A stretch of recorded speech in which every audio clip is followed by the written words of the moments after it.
El Señor les bendiga, amados hermanos y amigos en Cristo Jesús. El día de hoy, amados hermanos, damos comienzo a la lectura de la palabra del Señor y vamos a estar explorando el capítulo 15 y 16 del libro de los Hechos de los Apóstoles. Específicamente, amados hermanos, creo que le daré más importancia al capítulo 15, que como nosotros sabemos, narra el primer concilio, el concilio de Jerusalén. Un evento crucial en la iglesia primitiva, específicamente, amados hermanos, porque se dio a la controversia, amado hermano, en la cuestión de que si los gentiles convertidos al cristianismo deben circuncidarse y cumplir con la ley judía para ser salvos. Cuando se convoca a este concilio, debido a la discordia, tanto los apóstoles y los ancianos se reúnen para discutir el asunto.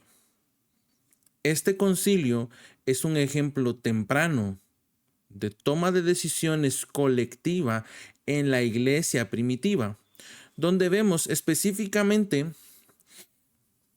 a Pedro, al apóstol Pedro y al apóstol Pablo, los cuales comparten sus experiencias con la conversión de los gentiles y cómo Dios ha demostrado su aceptación de ellos a través del Espíritu Santo, independientemente de la observancia de la ley ceremonial.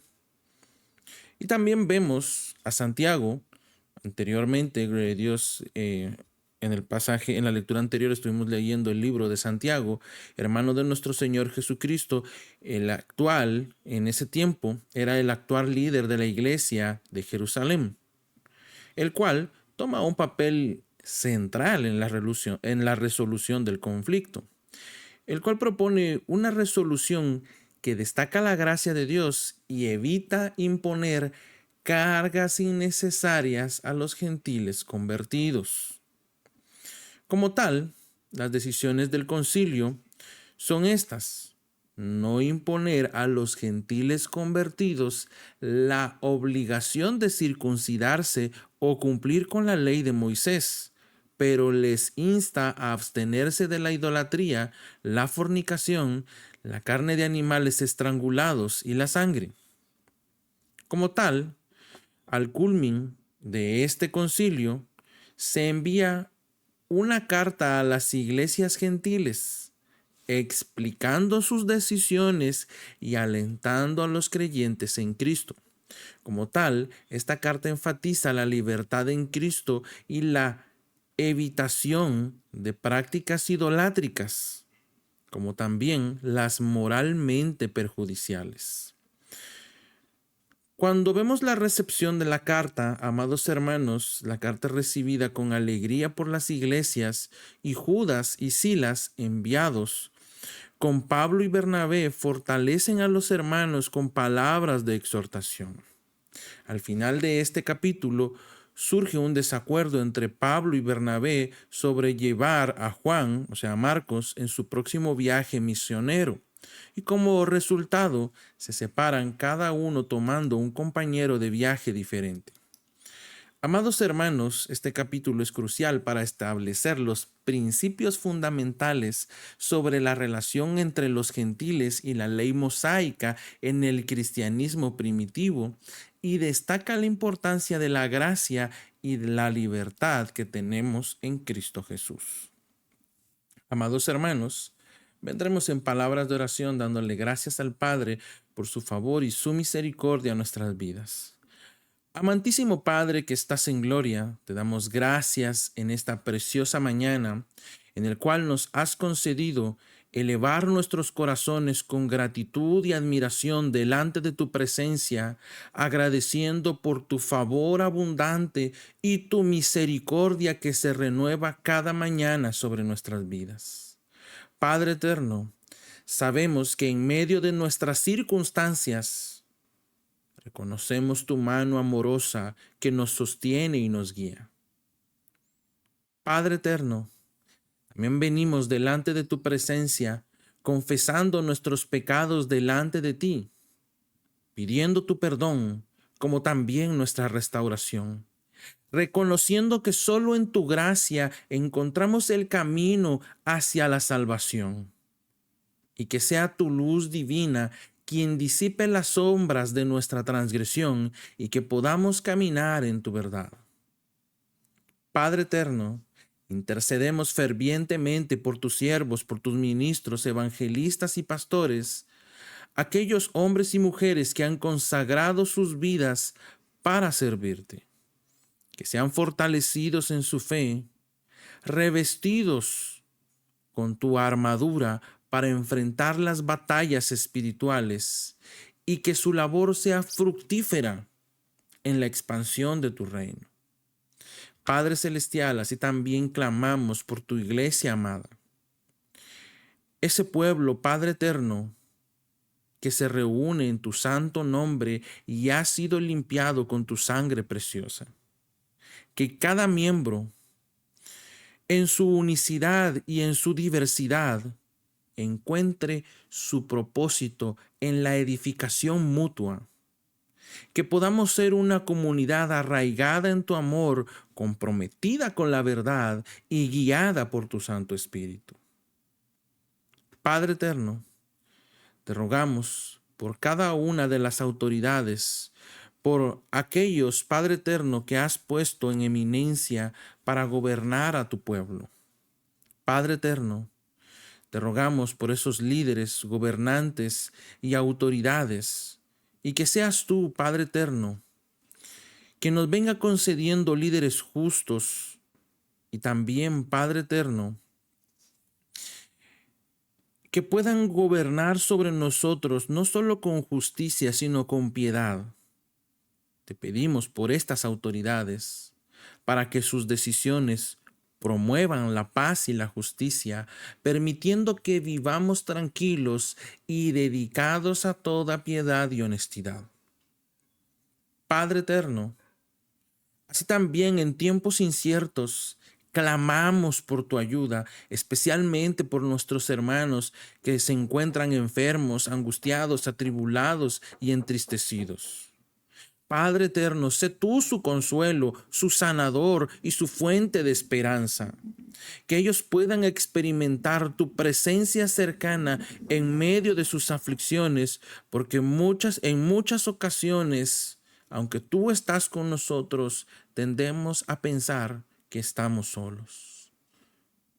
Padre eterno, encomendamos nuestras ansiedades y nuestras preocupaciones a tus pies, sabiendo que solamente en ti encontramos descanso y seguridad, y que tu paz, que supera todo entendimiento, custodie nuestros corazones y nuestras mentes en Cristo Jesús.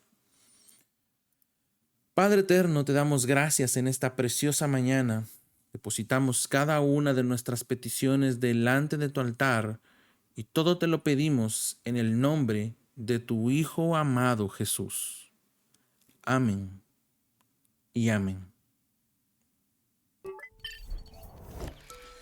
Le damos la gloria y la honra al Señor, al Rey de Reyes y Señor de Señores, que en esta preciosa mañana nos ha concedido, gloria a Dios, su favor y su misericordia, y damos comienzo a la lectura de la palabra del Señor en el libro de los Hechos de los Apóstoles, en su capítulo 15, en su versión Nueva Traducción Viviente. Y la palabra del Señor en el nombre poderoso de Jesús dice así: Cuando Pablo y Bernabé estaban en Antioquía de Siria, llegaron unos hombres de Judea y comenzaron a enseñarles a los creyentes: a menos que se circunciden como exige la ley de Moisés, no podrán ser salvos. Pablo y Bernabé no estaban de acuerdo con ellos y discutieron con vehemencia. Finalmente, la iglesia decidió enviar a Pablo y a Bernabé a Jerusalén, junto con algunos creyentes del lugar, para que hablaran con los apóstoles y con los ancianos sobre esta cuestión. La iglesia envió a los delegados a Jerusalén, quienes de camino se detuvieron en Fenicia y Samaria para visitar a los creyentes. Les contaron, para alegría de todos, que los gentiles también se convertían. Cuando llegaron a Jerusalén, toda la iglesia, incluidos los apóstoles y los ancianos, dio la bienvenida a Pablo y a Bernabé, quienes les informaron acerca de todo lo que Dios había hecho por medio de ellos. Pero después, algunos creyentes que pertenecían a la secta de los fariseos se pusieron de pie e insistieron: los convertidos gentiles deben ser circuncidados y hay que exigirles que sigan la ley de Moisés. Así que los apóstoles y los ancianos se reunieron para resolver este asunto.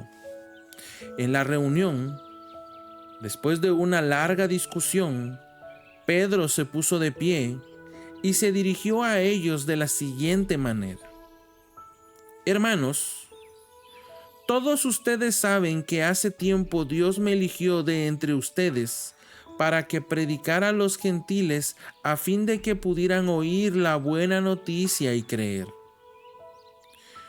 Dios conoce el corazón humano y Él confirmó que acepta a los gentiles al darles el Espíritu Santo tal como lo hizo con nosotros. Él no hizo ninguna distinción entre nosotros y ellos, pues les limpió el corazón por medio de la fe. Entonces, ¿por qué ahora desafían a Dios al poner cargas sobre los creyentes gentiles con un yugo que ni nosotros ni nuestros antepasados pudimos llevar? Nosotros creemos que todos somos salvos de la misma manera, por la gracia no merecida que proviene del Señor Jesús. Todos escucharon en silencio mientras Bernabé y Pablo les contaron de las señales milagrosas y maravillas que Dios había hecho por medio de ellos entre los gentiles. Cuando terminaron, Santiago se puso de pie y dijo: Hermanos, escúchenme. Pedro les ha contado de cuando Dios visitó por primera vez a los gentiles para tomar de entre ellos un pueblo para sí mismo.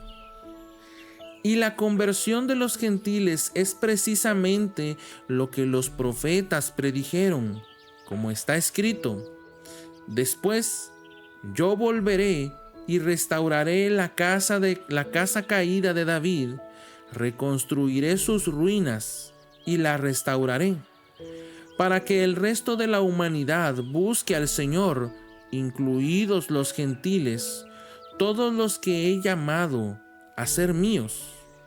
El Señor ha hablado.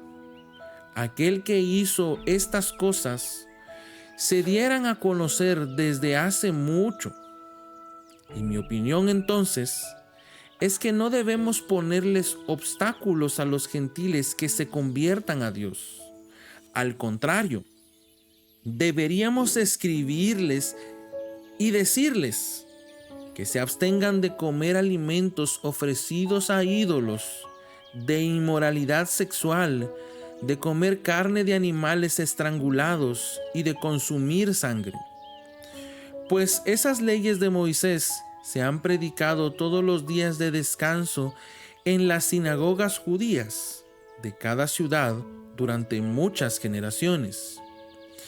Entonces, los apóstoles y los ancianos, juntos con toda la iglesia de Jerusalén, escogieron delegados y los enviaron a Antioquía de Siria con Pablo y Bernabé para que informaran acerca de esta decisión.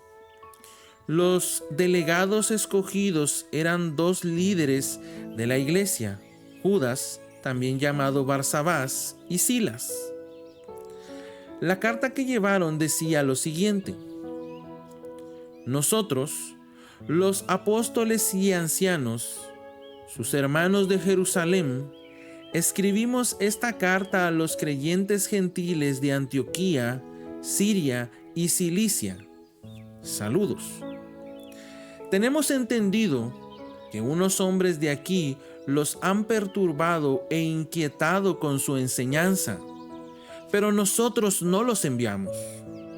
Así que decidimos, después de llegar a un acuerdo unánime, enviarles representantes oficiales junto con nuestros amados Bernabé y Pablo, quienes han arriesgado la vida por el nombre de nuestro Señor Jesucristo.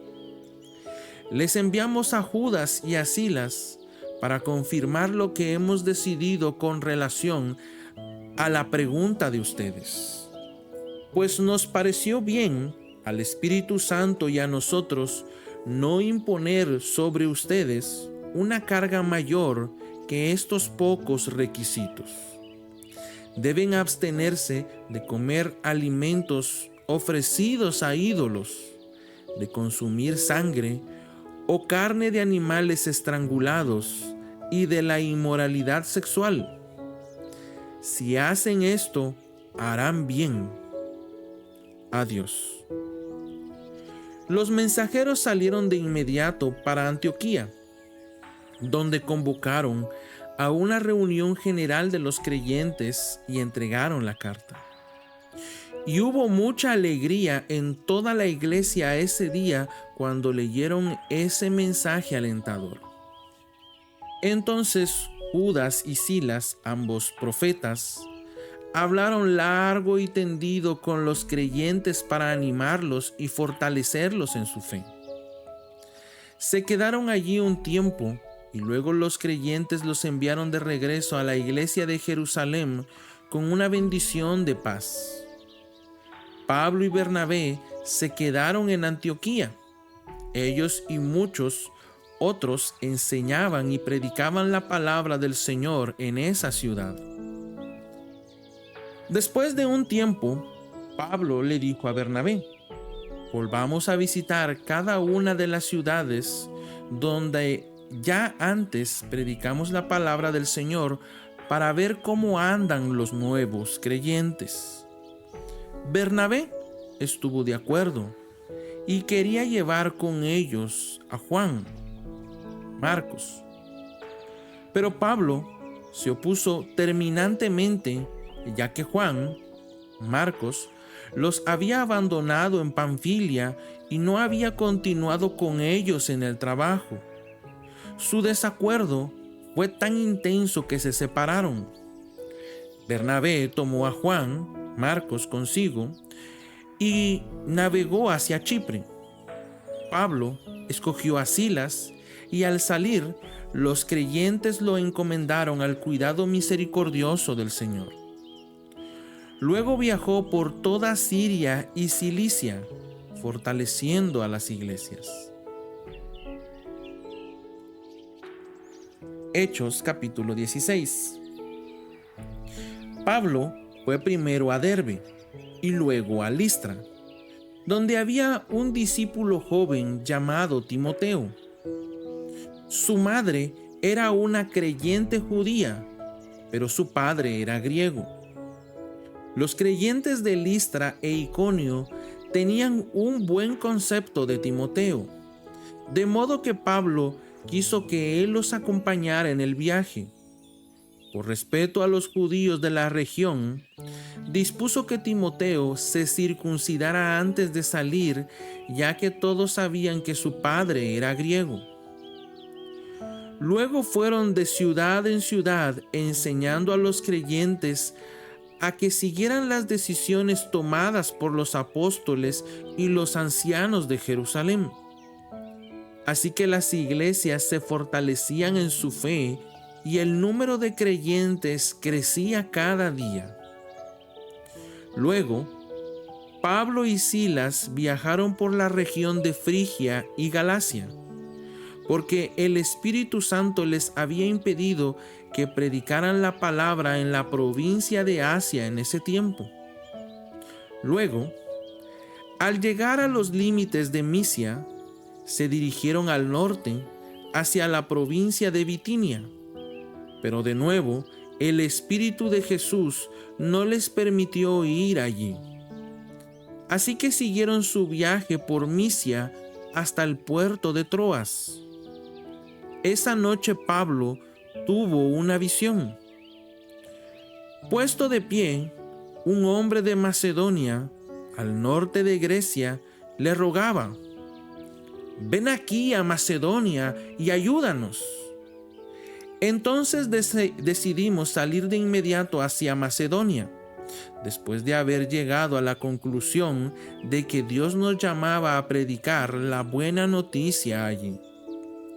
Subimos a bordo de un barco en Troas, navegamos directo a la isla de Samotracia y al día siguiente desembarcamos en Neápolis.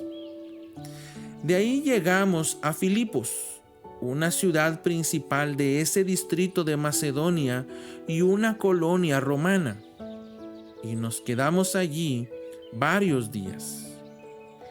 El día de descanso nos alejamos un poco de la ciudad y fuimos a la orilla de un río, donde pensamos que la gente se reunía para orar, y nos sentamos a hablar con unas mujeres que se habían congregado allí. Una de ellas era Lidia, de la ciudad de Tiatira, una comerciante de tela púrpura muy costosa, quien adoraba a Dios. Mientras nos escuchaba, el Señor abrió su corazón y aceptó lo que Pablo decía. Ella y los de su casa fueron bautizados y nos invitó a que fuéramos sus huéspedes. «Si ustedes reconocen que soy una verdadera creyente en el Señor», dijo ella, «vengan a quedarse a mi casa», y nos insistió hasta que aceptamos. Cierto día, cuando íbamos al lugar de oración, nos encontramos con una joven esclava que tenía un espíritu que le permitía adivinar el futuro por medio de la adivinación. Ganaba mucho dinero para sus amos. Ella perseguía a Pablo y también al resto de nosotros, gritando: «Estos hombres son siervos del Dios Altísimo y han venido para decirles cómo ser salvos». Eso mismo sucedió día tras día hasta que Pablo se exasperó de tal manera que se dio la vuelta y le dijo al demonio que estaba dentro de la joven: «Te ordeno en el nombre de Jesucristo que salgas de ella». Y al instante el demonio la dejó. Las esperanzas de sus amos de hacerse ricos ahora quedaron destruidas. Así que agarraron a Pablo y a Silas y los arrastraron hasta la plaza del mercado ante las autoridades. «Toda la ciudad está alborotada a causa de estos judíos», le gritaron a los funcionarios de la ciudad. «Enseñan costumbres que nosotros, los romanos, no podemos practicar porque son ilegales». Enseguida se formó una turba contra Pablo y Silas, y los funcionarios de la ciudad ordenaron que les quitaran la ropa y los golpearan con varas de madera. Los golpearon severamente y después los metieron en la cárcel. Le ordenaron al carcelero que se asegurara de que no escaparan. Así que el carcelero los puso en el calabozo de más adentro y les sujetó los pies en el cepo. Alrededor de la medianoche, Pablo y Silas estaban orando y cantando himnos a Dios, y los demás prisioneros escuchaban. De repente hubo un gran terremoto y la cárcel se sacudió hasta sus cimientos. Al instante, todas las puertas se abrieron de golpe y a todos los prisioneros se les cayeron las cadenas. El carcelero se despertó y vio las puertas abiertas de par en par. Dio por sentado que los prisioneros se habían escapado, por lo que sacó su espada para matarse. Pero Pablo le gritó: «Detente, no te mates. Estamos todos aquí». El carcelero pidió una luz y corrió al calabozo y cayó temblando ante Pablo y Silas. Después los sacó y les preguntó: Señores, ¿qué debo hacer para ser salvo? Ellos le contestaron: cree en el Señor Jesús y serás salvo junto con todos los de tu casa. Y les presentaron la palabra del Señor tanto a él como a todos los que vivían en su casa. Aún a esa hora de la noche, el carcelero los atendió y les lavó las heridas. Enseguida, ellos lo bautizaron a él y a todos los de su casa. El carcelero los llevó adentro de su casa y les dio de comer. Y tanto él como los de su casa se alegraron porque todos habían creído en Dios. A la mañana siguiente, los funcionarios de la ciudad mandaron a la policía para que se le dijera al carcelero: suelta a esos hombres. Entonces el carcelero le dijo a Pablo: los funcionarios de la ciudad han dicho que tú y Silas quedan en libertad. Vayan en paz. Pero Pablo respondió: ellos nos golpearon en público sin llevarnos a juicio y nos metieron en la cárcel. Y nosotros somos ciudadanos romanos. ¿Ahora quieren que nos vayamos a escondidas? De ninguna manera. Que vengan ellos mismos a ponernos en libertad. Cuando la policía dio su informe, los funcionarios de la ciudad se alarmaron al enterarse de que Pablo y Silas eran ciudadanos romanos. Ellos fueron a la cárcel y se disculparon con ellos. Luego los sacaron de allí y les suplicaron que se fueran de la ciudad. Una vez que salieron de la cárcel, Pablo y Silas regresaron a la casa de Lidia. Allí se reunieron con los creyentes y los animaron una vez más. Después se fueron de la ciudad.